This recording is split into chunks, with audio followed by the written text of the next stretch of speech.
Welcome to the Smarter Science of Slim, the scientifically proven program where you eat more and exercise less to burn fat and boost health. Eat smarter, exercise smarter, live better. I am so ready for that. Hey everyone, Jonathan Bailor back with another bonus Smarter Science of Slim show.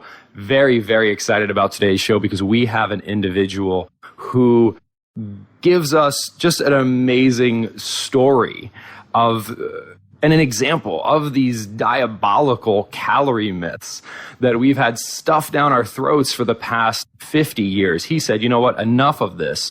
He's going to smash these myths. He's going to smash the fat, and he is going to consume. Well, I'll let him tell you about his story, but let's just say that he is a great guy. He's the proprietor of the wonderful website and one of the UK's fastest growing fitness franchises, Smash the Fat. You can learn more about him at smashthefat.com. Sam Feltham, welcome to the show, brother. Woo! Happy to be here, John. And Sam, did I get your last name correct? Feltham, yes. Feltham, okay, yes. Got it basically right. Well, Sam, to get us started, please tell us a bit about what inspired you to do these two wonderful, let's call them experiments, and then tell us about the experiments themselves. So similar to you, John, I've done a lot of research in the health and fitness arena and what the most effective exercises are, what the most effective diets are for helping people lose weight and be healthy. And there's so much research out there that's telling us or giving us clues as to what is the most effective system. But I felt like there are still some naysayers out there that feel like that it's not compelling evidence quite yet. So I thought I'd come up with these 5,000 calorie experiments or what are called overfeeding experiments. So back in June, I ate 5,794 calories of every single day of a high fat, low carb diet of real foods. Now, during that experiment, despite being in a 56,000 calorie surplus over 3 weeks, I only gained just shy of 3 pounds, but I actually lost an inch off of my waist. So yeah, QED, right? But then, so Sam, I want to keep going with the numbers, but just to make sure the listeners caught that, you did gain weight. But it sounds like you didn't gain fat, from my understanding. No, not necessarily. It was most possibly a little bit of muscle. We're not sure. But also probably because of the pure quantity of food, could have been a bit of backing up, let's say. Well, but you did shrink, like your waist was smaller. Yeah, precisely. So my waist actually shrunk by just over an inch. So, So despite being in such a calorie surplus, I did get slimmer. Amazing. And that was what? Can you tell us a little bit? So it was higher fat, lower carbohydrate type diet. But what were the types of foods you were consuming? So they'd be types of foods that you'd call sane foods. So it was eggs and salmon for breakfast, along with some spinach, and then nuts for snacks through the day. But then for lunch, it'd be mackerel and green beans, and then in the evening, it'd be steak and broccoli. And again, I'd sort of have nuts in between all of those meals, and including in the evening as well. And so you were using, it sounds like, healthy fats to drive up your caloric intake. Oh, yeah, big time. So because fat is the most calorific macronutrient that we've got, it's actually relatively easy to put it up there. People always say, how can you eat so many calories of real food? But real food is generally full fat, and fat is the most calorific nutrient. So again, it sort of brings down their argument a little bit, but hey. But it also shows how dangerous it can be to get caught up in these calorie myths, because if a natural food has fat in it and we're afraid of calories, then our first inclination is to change it or modify it in some way or just avoid it completely in favor of maybe like 100-calorie Oreo snack pack. Precisely. And all of these sugary foods can claim that they're 0% fat. And that's a great health claim and a great marketing ploy for food companies. But as you and I know, that isn't probably the best diet that we can be on. Well, Sam, you know what else is low calorie and in fact 100% fat free? Go on. Heroin. Woo! The heroin diet. Yeah. No, and ironically, it's actually been shown to be potentially less addictive than sugar in many studies. So, Sam, that was your first experiment, was this caloric surplus experiment, eating sane foods. Didn't you do a second one? Yes, I've just finished my second one, which was pretty much doing the exact opposite. So high carb, low fat, but of fake food. So primarily sugar and refined carbohydrates. So I'd be having a well-known cereal brand with skim milk for breakfast in the morning, along with some jam and crumpets. And then my mid-morning snack would be these mini pizzas along with a can of cola. and then for lunch it'd be whole wheat sandwiches along with some chocolate muffins, and then in the afternoon it'd be crisps, which are chips, and reduced fat rice pudding, and again a can of cola, then lasagna and garlic bread in the evening, and then of course some 0% fat yogurt, because we know how unfattening 0% fat yogurt is. So, Sam, how many calories were you taking in per day of your healthy, low-fat, well-balanced diet there? 5,793 calories. So I gave it 1 calorie less to give it a bit of a fighting chance. And what were the results after? This was for 21 days? Yeah, this was exact same amount of time, 21 days, did exactly the same amount of exercise as I did from the previous one. And I ended up putting on just shy of 16 pounds. Wow. And put on, exactly. And I put on 3 inches around my waist, or 3.5 inches, in fact, around my waist as well. So it's quite a difference between the two. Sam, that's amazing. On 2 levels. One, obviously consuming about the same number of calories, very, very close, at least as close to that as any human could estimate. Keeping exercise the same. I would assume you were trying to keep sleep the same, keeping everything else the same. You saw a dramatic difference in the amount and type of weight gain. So that was conclusion number 1. Conclusion number 2 is in both instances, though, ironically, in neither instance did you gain as much weight as you should have according to the standard calorie math we're all taught. So the standard calorie formula predicted at both experiments that I put on approximately 15.5 pounds. Although for the first one, it was more like 16 pounds. And then for this second one, it was 15.5 pounds, because I ended up over the few months break that I had, I actually put on 3 kilograms of muscle, or about 6.5 pounds of muscle during that time. So that actually lifted up my BMR. And so, the second experiment actually under-predicted the amount of weight that I put on. So I put on more than the calorie formula said I would. And then obviously in the first one, it's seriously under-predicted, around about 12 pounds less.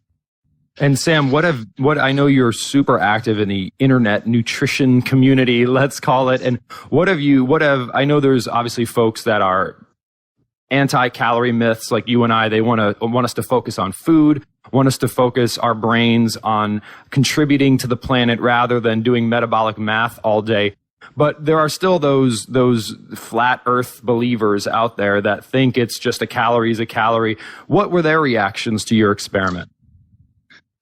They really tried to nitpick at it, and rightly so. I encourage everybody to try and nitpick at it, and that's the process of science, is trying to question it and see if your logic can sort of supersede someone else's logic. And some of the things where protein content wasn't quite the same, fiber content wasn't the same, I lied. Was a lot of the objections. Just flat out, you're a liar. That's it. Just not accepting it at all. And anybody that knows me personally would probably argue to that, saying that I'm possibly one of the most honest people that they know, but I don't know. But anyway, once I have actually worked out all of this, the difference in the thermic effect of protein, the fiber content, and there was actually a third more fiber in this past experiment that I just did. Actually, so there was more fiber in it. And once you work out all of those variables, it turns out that there's a difference of 63 calories between the two. So it turns out that my calorie surplus in the first one, the low carb, high fat of real foods, was 47,175. And then this past experiment, the carb experiment, it was a surplus of 47,238 calories. So there's actually more of a calorie surplus in the carb one, despite there being a little less protein and things like this. And yeah, just a difference of 63 calories, basically. So, you know, the arguments sort of fall down a little bit, but, you know, people are always just going to say that flat out, you're a liar. Well, and I'm just curious as to why do you think they do that, Sam? I mean, if you've demonstrated here that individuals can just eat food when they're hungry, stop when they're full, and then live the life we're all meant to live, which is spent doing things that don't involve counting calories and monitoring the treadmill, right? I don't think any of us were put here to do that. We're put here to do different things. So why would anyone dissuade someone from eating this way? I'm just going to say one thing. Haters going to hate, players going to play. You know, that's pretty much it, really. Unfortunately, there are people out there that just feel like they just want to destroy the world almost. I mean, I know that sounds quite crazy, but just some people just don't want to see people succeed. Well, and Sam, I think that it doesn't sound crazy at all, because anytime an individual, I mean, when I look at your experiment, just taking off my science hat for a second, I say, wow, like Sam has found an approach that works amazingly well for him. He can basically eat ad libitum, which in the scientific community means restricted, and he will not gain fat. In fact, he'll shrink down. So for anyone, and I would assume your blood lipids were all doing well, that all your health markers were doing well, for anyone to discourage, like you found something that worked for you, and there's plenty of science to support it. So anyone who would criticize that, to me, is not interested in helping people live better. They're interested in being right. And like, that's why wars get started. I don't understand that logic. Yeah. It's some serious cognitive dissonance, and just, I don't know, just some people just want to see the world burn, as they say in the Batman series. Well, and Sam, you and I want to see fat burn. So that's the big difference there. Precisely. And, you know, I'm always willing to listen to someone. I try to listen to what someone says rather than read all the letters after their name, really. That's the most important thing that we can do, is to listen to someone, see what they have to say, look at what they're saying, see if it makes sense, instead of sort of looking at their formal qualifications and things like that. Although, you know, these things sort of do matter to a certain extent, but then also the most important thing that you can do is to listen, and listen to yourself as well, and to your own intuition. That's brilliant, Sam. Well, what is next for you? I mean, you've done these experiments. Are you going to continue doing this self-experimentation, or are you found the happy path that you're just going to continue to eat smarter for the rest of your life? Well, I'll definitely try and continue to eat smarter, but over the past 21 days, so it's 42 days ago that I started that 5,000 calorie carb experiment, but the past 21 days I've been doing this fake food rehab diet where I've been eating at calorie maintenance, so approximately 3,500 calories every single day, but again of a low carb, high fat diet of real foods, and I've tried to maintain the weight that I put on originally. January. But then over these past 21 days, I've lost 5.5 kilos, which is about 11 pounds. So I haven't lost it all of the weight that I've put on, and all of my biomarkers have nearly got back to where I started from. So I've carried on doing the self-experimenting from there. But in January 2014, I'm going to be doing another 5,000 calorie experiment, again of a high carb, low fat diet, but with real foods. So it will be rice, sweet potato, lentils, beans, things like that, and seeing if real foods make a difference in a high carb diet. Fascinating, Sam. I really like this, and I continue to support everything that you're doing. And where can folks learn more about you, your future experiments, and the more mundane things in your life? So best place to go is to our website and blog, which is smashthefat.com/live. And then you can go through to all of the experiments and loads of other videos and things like that. That'll link you up to the YouTube channel as well. But then if you want to ask me questions directly or just sort of follow my day-to-day life, you can go follow me on Twitter at Sam Feltham as well. Sam, I think we need to get the Sam Cam, which is like a little helmet you wear that just shoots a little webcam onto your face and follows you around all day. Because you seem like one of the, like you said, you're honest. You're an open book. So I think that's your next experiment, should be the Sam Cam that just follows you around every day for a week, 24/7. It's like the Truman Show. I love that Sam Cam. That's going to be the next show on the YouTube channel. Definitely, John. Thanks for that suggestion, bud. My pleasure, brother. Well, folks, please do check out Sam's work. It's awesome. And the thing that I love about Sam more than anything else is he's willing to walk the talk, right? People out there can be saying all these things. Then you ask them, well, what do you actually do? Okay.